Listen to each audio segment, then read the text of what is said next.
Boa tarde, boa tarde.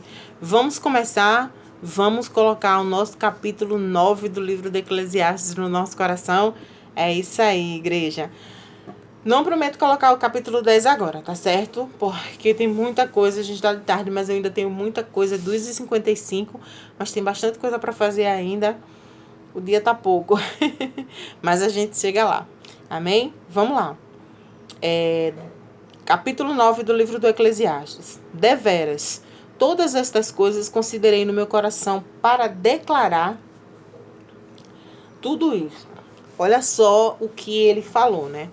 Vamos recapitular um pouquinho do livro do Eclesiastes. Ele sempre teve, durante todo o livro, que tudo é vaidade, que tudo é vaidade, que tudo é fútil, que tudo é vão, tudo é vão. Mas olha só que nesse capítulo, ele vai fazendo todas essas análises, ele vai como se Deus trabalhando na mente dele, o Santo Espírito trabalhando na mente dele, ele vai já abrindo a mente dele para algumas coisas, para algumas outras questões que no início do livro ele não tinha, ele vai começando a ter esse entendimento já nesse finalzinho do livro, tá? No capítulo 9. Eu tô falando do rei Salomão, tá, gente? Para quem tá chegando agora no canal. A gente está estudando o livro do Eclesiastes, a gente está no capítulo 9. Vamos lá? Deveras todas essas coisas considerei no meu coração para declarar tudo isto. Olha só. Que os justos, os sábios e suas obras estão na mão de Deus. E que também o homem que não conhece nem o amor nem o ódio, tudo que passa perante ele. Tudo sucede igualmente a todos. O mesmo sucede ao justo, sucede ao ímpio, o bom e ao mal, ao puro e ao impuro. Assim também aquele que sacrifica, como aquele que não sacrifica. Ao bom, como ao pecador. Ao que jura, como ao que teme o juramento. Este é o mal que há entre todos, tudo que se faz debaixo do sol. A todos sucede o mesmo. Também o coração dos filhos dos homens está cheio de maldades, há desvarios em seu coração, enquanto vivem. Amém? Eu vou parar aqui. Eu vou só terminar o versículo e depois se vão os mortos. Então, assim, a gente vai parar aqui. Aí, não, vou ler até o 4.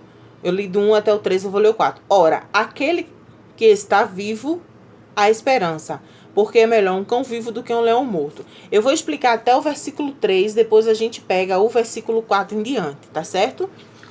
Veja que Salomão, veja que Salomão, ele já está tendo um entendimento. Nos outros capítulos, ele demonstra uma tristeza muito grande, uma frustração muito grande, ele demonstra uma frustração até mesmo com a própria sabedoria humana. Mas aí, com o passar de escrever o livro, com o passar das reflexões que ele foi fazendo, que ele foi tendo, ele chegou a essa conclusão no capítulo 9. Ele disse, olha só, tudo. Nos outros capítulos, ele chegou a perguntar, o que vale a obra das suas mãos? Para que serve? Por que o homem faz o que faz?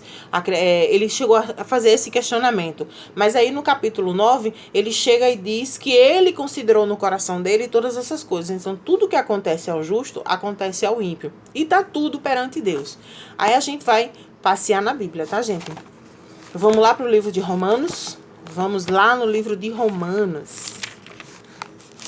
Vamos ver o que é que diz o nosso livro de Romanos, capítulo 2. Romanos capítulo 2, verso 11, olha só. Romanos, quem escreveu foi o apóstolo Paulo, tá? E escreveu para Roma. Porque para Deus não há acepção de pessoas.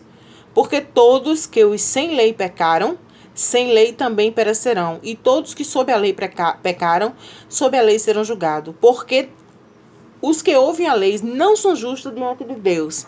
E os que praticam a lei hão de ser justificado. Amém, igreja? 14 diz assim, porque quanto aos gentios não me têm lei, fazem naturalmente as coisas e são da lei.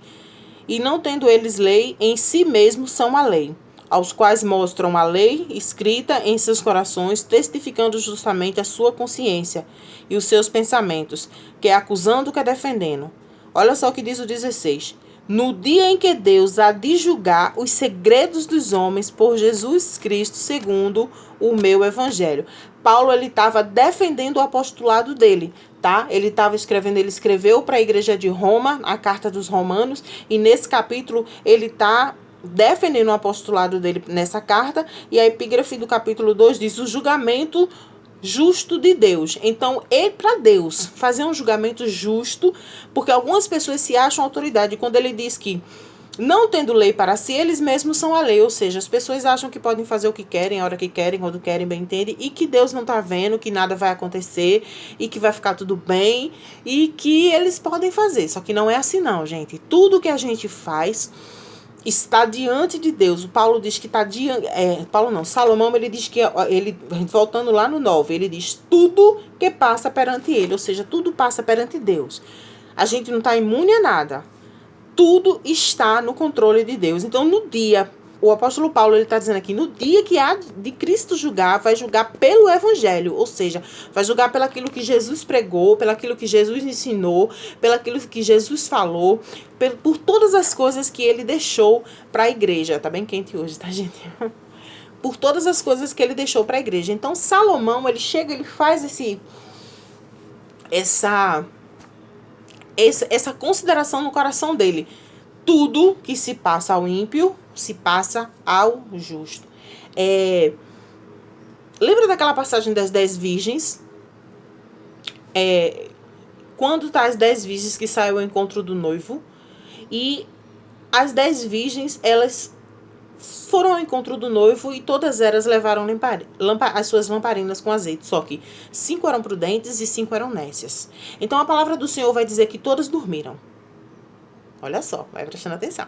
A palavra do Senhor vai dizer que todas dormiram. Então, à meia-noite, ouviu-se um clamor. Eu disse: olha lá, vem o noivo. Aí todas acordaram. Quando todas acordaram, as nécias olharam para as prudentes e disse: não tem azeite. Tá acabando o nosso azeite, vai acabar a nossa lamparina. Dá do teu azeite pra gente. Aí as prudentes olharam para elas e falaram: não, vai comprar, porque se a gente der para você, vai faltar pra gente. Então elas saíram e foram comprar. Nesse meio período, o noivo chegou. Amém? Fechou a porta. Quando elas bateram na porta: Senhor, Senhor, abre, abre, abre. Ele diz: apartai-vos de mim, porque eu não vos conheço. Ou seja, as 5 estavam na igreja, as 5 eram noivas, as 5 ouviam o mesmo evangelho, as 5 escutavam a mesma doutrina, as 5 ouviram a mesma pregação, só que as 5 dormiram, as 10, tá, gente? As 10 ouviram tudo igual, só que todas as 10 dormiram. Porém, 5 eram nécias e 5 eram prudentes. Ou seja, as prudentes ouviam a palavra do Senhor e praticavam. Vai reservando azeite. Vai ouvindo a palavra do Senhor e vai praticando. Olha só, gente. Você tem que buscar mais a Deus. Vamos buscar mais a Deus. Você tem que faz um jejum pela tua vida espiritual. Você faz um jejum pela sua vida espiritual. Medita na tua palavra. Você medita na palavra do Senhor. Olha, consulta a palavra de Deus antes de tomar qualquer decisão. Consulta a Deus antes de tomar qualquer decisão. E você vai fazendo. Isso vai juntando azeite. Vai juntando a tua reserva. E as outras nécias eram aquela que não estava nem aí. Tá na igreja, tá fazendo aquele básico. Vai pra igreja, tem uma congregação, não tem uma mudança, uma transformação de vida. Entrou no evangelho, mas o evangelho não entrou dentro dela. Ela não se transformou. Ela permanece ali. Ela tá ali, tá numa religião, tá cumprindo uma rotina, tá ali quieta no canto dela. Então, assim, as 5 eram prudentes e 5 eram nécias. Quando veio o sono, veio para todo mundo. Quando veio o noivo, veio para todo mundo. A diferença está na reserva do azeite. A diferença está naquilo que você faz para o Senhor. É justamente isso que Salomão está dizendo aqui. O que acontece ao justo, acontece ao ímpio, porque todas as coisas debaixo do sol estão patentes. Só que Deus, ele não faz acepção de pessoas. Se ele vai mandar, quando ele mandou a pandemia, porque quem mandou foi ele mandou para todo mundo. Mas houve uma diferença. Quem estava prudente, pegou o coronavírus e morreu, foi para a glória. Quem estava prudente, pegou o coronavírus e ficou curado, viu a glória. De todo jeito, viu a glória de Deus. Mas a gente tem que prestar atenção naquilo que a gente faz. Lembra que no capítulo 8, a gente Foi no capítulo 8? Acredito que sim. Que a gente... Qual o sentido? O capítulo 6 a gente estudou o sentido da vida. No capítulo 7 a gente estudou a morte. E acredito sim que foi no capítulo 7 que a gente perguntou no que a gente está investindo, né? Que Salomão ele faz uma reflexão. Será que a gente está investindo na nossa eternidade? Como é que a gente está gastando o nosso tempo? Como é que a gente está gastando o bem mais precioso que Jesus nos deu? O tempo. Aí vamos lá para o livro de Isaías para ver o que é que Isaías diz. Vamos lá para o profeta messiânico, né? O livro de Isaías é um livro muito bom também de ler, gente. Tá certo? Aconselho vocês, em nome de Jesus. É um livro que fala bastante forte ao nosso coração. Então, Isaías 55, verso 6, olha só o que ele diz. Buscai ao Senhor enquanto se pode achar. Invocai-o enquanto está perto. Deixe o ímpio seu caminho, o homem maligno seus pensamentos e se converta ao Senhor, porque se compadecerá dele. Torne-se para Deus, que é grandioso em perdoar. Ou seja, aí eu vou ler até o versículo 9, olha só. Porque os meus pensamentos não são os vossos pensamentos, nem os vossos caminhos são os meus caminhos, diz o Senhor. Porque como os céus são mais altos do que a terra, assim os meus caminhos mais altos que os vossos caminhos, e os meus pensamentos mais altos que os vossos pensamentos. Mas a gente vai se deter no verso 6, quando ele diz, buscai ao Senhor enquanto se pode achar, invocai enquanto está perto. Enquanto a gente está perto. Nunca, em toda a minha vida de evangélica, eu imaginei que a gente chegaria a um tempo que a gente chegou. Porque a palavra do Senhor, ela nos avisa que haveria guerras, que haveria rumores de guerra, que haveria fome, pai contra filho, nação contra nação. Mas a gente parece que a gente entende, não sei qual é a expectativa que a gente faz, a gente espera outra coisa. Quando, na verdade, Deus ele trabalha os vossos pensamentos, não são os meus pensamentos. Então, ele mandou uma pandemia, tá entendendo? Uma coisa que ninguém imaginava que fosse acontecer. Fazem 2 anos que não tem carnaval, acredito eu, que não terá mais. Não sei como é que vai ficar funcionando essa história, porque já está próxima a vinda de Jesus. Desde que eu me entendo por gente, eu sou de Recife, eu nunca vi aquele galo da madrugada não ser montado, e o galo não foi montado. E nós, a tempestade veio para todo mundo. O que aconteceu ao ímpio, aconteceu ao justo. Não teve carnaval, mas a gente também foi impedido de estar onde? Na igreja, buscando e orando ao Deus Todo-Poderoso. Foi forte, igreja. Foi forte o que aconteceu. A gente foi impedido. A pandemia veio para todo mundo. Só que existe a diferença entre quem é prudente e quem é nécio. Então, os prudentes, a gente teve que se reinventar. A gente teve que buscar outras formas. A gente teve que orar mais. A gente teve que clamar. Só que quem já fazia isso antes, quem tinha a sua reserva, quem era prudente, conseguiu passar por essa pandemia dando glória. Mas quem não conseguiu? Muitos caíram, muitos se afastaram, muitos se estão em apostasia e ainda estão muitos assustados com o que está acontecendo, porque Jesus está voltando, graças a Deus, Maranata, a hora vem, Senhor Jesus, e nós temos aqui da glória, porque essa terra não tem mais o que dar pra gente não, igreja. Vamos juntar os pés, amém? Vamos continuar?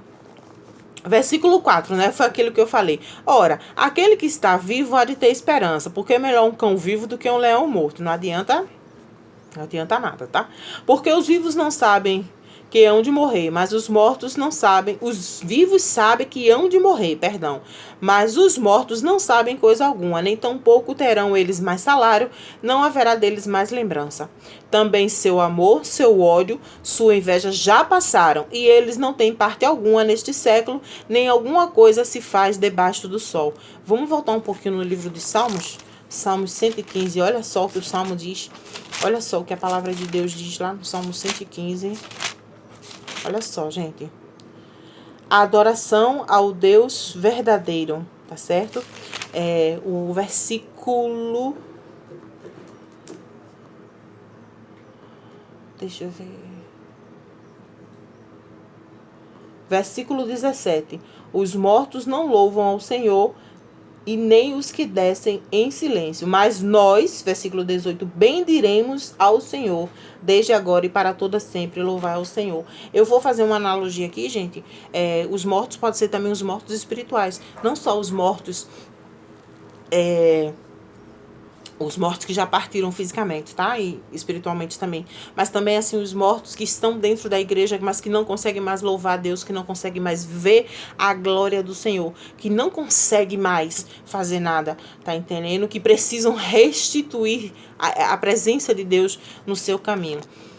Veja só o que ele fala no versículo 7. Vai e come teu pão com alegria. Bebe com o coração contente o teu vinho, pois Deus se agrada das tuas obras. Ou seja, olha só o que ele estava falando. Nos capítulos anteriores, ele falou que não haveria recompensa para as nossas obras. Mas nesse capítulo, ele já faz uma reflexão melhor e ele diz que há recompensa. E a gente já tinha falado sobre isso. Olha só o que ele fala, gente. Esse versículo 8, grava esse versículo 8, porque esse versículo 8, ele é incrível. O versículo 8 do 9 de Eclesiastes. Em todo tempo sejam alvas as tuas roupas, e nunca falte óleo sobre a tua cabeça. Olha só, lembra do que a gente estava falando das virgens, das 10 virgens? Elas estavam vestidas de noiva, adornadas, provavelmente estavam com roupa vestida de noiva, né, com um vestido bonito de noiva. E não falte óleo sobre a tua cabeça. Então, além da lamparina com azeite, elas tinham azeite de reserva, porque se o noivo demorasse, tinha reserva no azeite. Mas aí não adianta só ser noiva, como as outras virgens eram 5 nestas. Elas também eram noivas, elas também tinham uma lamparina com azeite, mas elas não tinham reserva. Ou seja, ele diz aqui, nunca falte óleo sobre a tua cabeça. Nunca falte a unção do Espírito, nunca falte o temor de Deus, nunca falte a obediência à palavra do Deus Todo-Poderoso. Olha só, gente, esse versículo 8 do capítulo 9 de Eclesiastes, ele é muito forte, ele fala muito profundamente. Porque não basta você estar na igreja, não basta você ir para os cultos, não basta você participar de algum grupo, fazer algum evento, não. Você tem que estar focada com o reino, você tem que estar determinada a seguir a Jesus. O seu alvo tem que ser o céu, você tem que estar em obediência à palavra do Senhor. E, gente, obedecer à palavra do Senhor não é fácil, porque se fosse fácil, a gente não ia ter que ser forte e corajoso, como ele disse a Josué. Tá entendendo? Então a gente tem que estar focado, a gente tem que estar focado em fazer o bem, em que nossas obras sejam boas. A gente precisa ter boas obras. Mas a gente não é salvo pelas obras, não. Mas a nossa fé diz quais são as obras que a gente tem. A nossa fé é que leva a gente para a igreja, a nossa fé é que leva a gente a jejuar, a nossa fé é que leva a gente a ler a Bíblia, a nossa fé é que leva a gente a se desviar do pecado, a nossa fé é que leva a gente a buscar o temor a Deus. Então as tuas obras, elas têm que ser boas. Então você tem que buscar essa intimidade com o Senhor, buscar estar mais perto do Senhor, buscar o Senhor enquanto se pode achar. Amém? Então, quando ele diz que todo tempo seja alvo as tuas vestes, ou seja, que você esteja vestida de noiva, pronta para ser arrebatada, porque daqui a pouco essa trombeta toca ou chama a tua senha. Aleluia. E nunca te falte o óleo sobre a tua cabeça, que você tenha reservas espirituais para quando vir o dia mal, você ter como se segurar. Tá entendendo? Você balançar, mesmo que balance como a gente balançou nessa pandemia, mas a gente seguiu em frente e deu glória. Amém? Aí vem o 9, né? Goza a vida com a mulher que te ama todos os dias da tua breve vida, aos quais Deus deu debaixo do sol. Porque essa é a tua porção na terra, pelo trabalho que te fizeste debaixo do sol. Que fidelidade, aqui a gente fala homem e mulher, tá, gente? Tudo quanto vier à tua mão para fazeres, faze conforme as tuas forças, porque na sepultura para onde tu vais, não há obra, nem projeto, nem ciência, nem sabedoria alguma. Nossa, esse também é muito forte. O versículo 10. Tudo que você fizer, você tem que fazer conforme as suas forças, de acordo com o que você pode fazer. Tá entendendo? Porque as obras têm que ser perfeitas, assim, perfeitas, entre aspas, tá, gente? As obras, elas têm que sair do coração. Não adianta você querer dar um passo maior do que a perna para agradar fulano, ciclano ou beltrano. Você não vai ser feliz e você não vai concluir o projeto. Aí a gente caminha um pouquinho, vai lá em Mateus novamente, é quando Jesus disse qual é o homem que vai construir uma casa e não senta para planejar antes. Desculpa, tá, gente? É porque eu não posso ligar o ventilador, senão vai ficar fazendo barulho e vocês não vão conseguir me ouvir. Qual é o homem que vai construir uma casa e não senta para planejar antes? É isso que ele está falando. Tudo que você for fazer, faz conforme as tuas forças. Porque quando você morrer, quando acabar tudo, não vai ter projeto, não vai ter sabedoria, não vai ter ciência alguma. Porque a gente vai para o reino dos céus e a gente vai conversar com o Deus Todo-Poderoso. Então, pensa, planeja, senta para conversar com Jesus. Jesus é o teu amigo, o Espírito Santo é o teu amigo, ele é o teu amigo, o Espírito Santo ele está mais próximo de você do que você imagina, ele é o teu amigo. Então para conversar com ele, para ouvir o que ele tem para falar para você, que Deus ele vai falar poderosamente contigo. Notei também que debaixo do sol não há os ligeiros de carreira, nem os valentes na batalha, nem tampouco os sábios o pão. Não é. Vou ler novamente. Notei que debaixo do sol não é dos ligeiros a carreira, nem dos valentes a batalha, nem tampouco dos sábios o pão, nem tampouco dos prudentes as riquezas, nem tampouco dos entendidos o favor, mas que o tempo e a oportunidade ocorrem a todos. É exatamente aquilo que a gente começou a falar no primeiro versículo. Deus ele não faz acepção de pessoas e tudo que acontece ao justo acontece ao ímpio. Ele dá a mesma oportunidade a todos. Lembra das 10 virgens? Elas estavam na igreja, elas eram crentes, mas a diferença é que 5 era nécia, 5 era prudente. E tinha um azeite de reserva. Então você tem que aproveitar a oportunidade, como diz o livro de Isaías 55:6. Buscar ao Senhor enquanto se pode achar. Ele está dando tempo para a gente buscar. Ele está dando tempo para a gente glorificar o santo nome dele. Verso 12. Que também o homem que não conhece o tempo da sua morte. O homem não conhece o tempo da sua morte. Assim como os peixes que pescam em rede fatal. Assim como os passarinheiros que se prendem ao laço. Assim são lançados também os filhos dos homens num tempo de calamidades e que vem surpresa sobre eles. Ou seja, essa pandemia pegou todo mundo de surpresa. Mas a palavra do Senhor diz lá no livro de Salmos, se não fosse o Senhor que livrasse Israel do laço do passarinheiro, lembra que no Salmo 91, ele te livrará do laço do passarinheiro e da peste perniciosa, cobrir-te-á com as tuas asas, com as tuas penas e debaixo das tuas asas estarei seguros. Mas para isso a gente tem que fazer o quê? Verso 1 do Salmo 91. Aquele que habita no esconderijo do Altíssimo descansa à sombra do Onipotente. Então, quando a calamidade quer chegar a gente, pegar a gente de surpresa, nós estamos protegidos pela sombra do Deus Todo-Poderoso. Amém, igreja? Olha só. Vamos continuando. Também vi que essa sabedoria debaixo do sol foi para mim grande. Houve uma pequena cidade que havia poucos homens. Veio contra ela um rei e a cercou, e levantou contra ela baluartes. E nela encontrou-se um sábio, pobre, e livrou aquela cidade pela sua sabedoria. Ninguém se lembrava daquele homem. Então disse eu, melhor a sabedoria que a força. Ainda que a sabedoria do pobre seja desprezada, suas palavras não foram ouvidas, e as palavras do sábio não foram ouvidas. 17. As palavras dos sábios devem em silêncio ser ouvidas, mas o clamor dos que domina entre os tolos. Melhor é a sabedoria do que armas de guerra, porém um só pecador destrói muitos bens. Olha só, gente, vamos sair do capítulo 9 do livro do Eclesiastes para 2 Samuel, capítulo 20, verso 15. O rei Davi estava enfrentando uma revolta, tá? Um homem chamado Seba, filho de Bicri, ele se revoltou contra Davi, ele estava incitando o povo a pecar contra Davi. Olha só, gente, esse cabo é corajoso, hein? A lutar contra Davi, ele é corajoso. Então Davi, ele mandou os seus exércitos atrás desse homem. Um deles se rebelou e foi morto por Joabe e os seus homens. Aí eles chegaram diante de uma cidade. Olha só o que diz o capítulo. Vieram e cercaram a Abel de Bet-Maaca. Então levantaram uma barragem contra a cidade, e isto colocando na trincheira. E todo o povo que estava com Joabe batia no muro para derrubá-la. Olha só, gente, estão querendo derrubar a cidade. Então uma mulher sábia gritou de dentro da cidade: ouvi, peço-vos que diga a Joabe, chega-te até aqui para que eu fale com ele. Chegando-se a ela, a mulher disse: tu és Joabe? Ele disse: eu sou. E ela disse: ouve as palavras da tua serva? E disse ele: ouço. Então falou ela, dizendo: antigamente costumava-se dizer, certamente pediram conselhos a Abel, e assim resolveram. Olha só o que ela disse: sou uma das pacíficas e fiéis de Israel, e tu procuras matar uma cidade que é mãe de Israel? Por quê?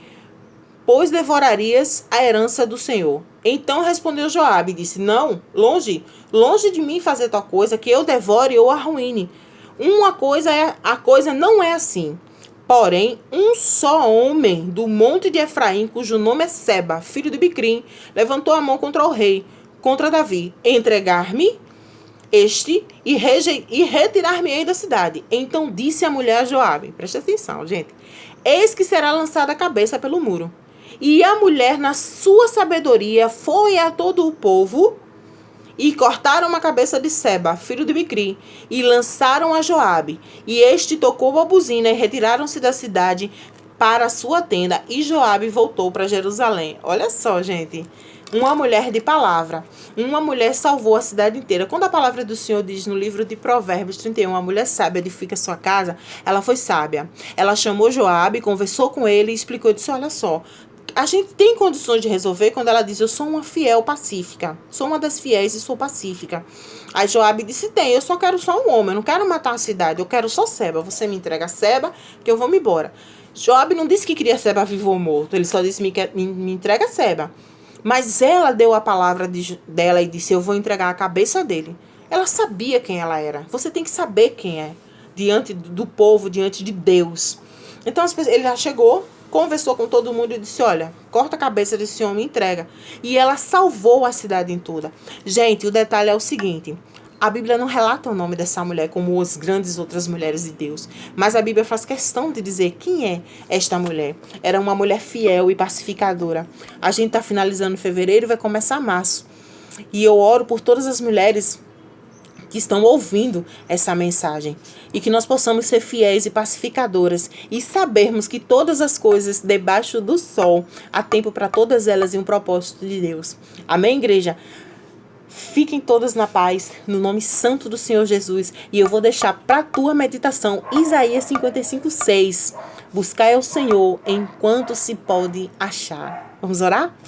Justo, soberano, eterno Deus, Pai das luzes, Pai da eternidade, meu Deus, no nome santo do Senhor Jesus, eu te peço, meu Deus, permissão para entrar na tua santa e poderosa presença em oração, te pedindo, meu Pai, perdoa os meus pecados, minhas falhas, minhas transgressões e meus erros, consagrando ao Senhor esse vídeo, meu Deus, e que cada pessoa que vai ouvir, meu Pai, sinta o teu poder, sinta a tua presença e entenda, meu Pai, que não é órfão, é filho, é teu filho, é tua filha, e que o Senhor fale fortemente ao coração de todas elas, e que o teu nome seja poderosamente abençoado na vida de cada pessoa, meu Pai, que está ouvindo esse vídeo, acompanhando esse estudo. Eu entrego todos nas tuas mãos e te agradeço em nome de Jesus. Amém.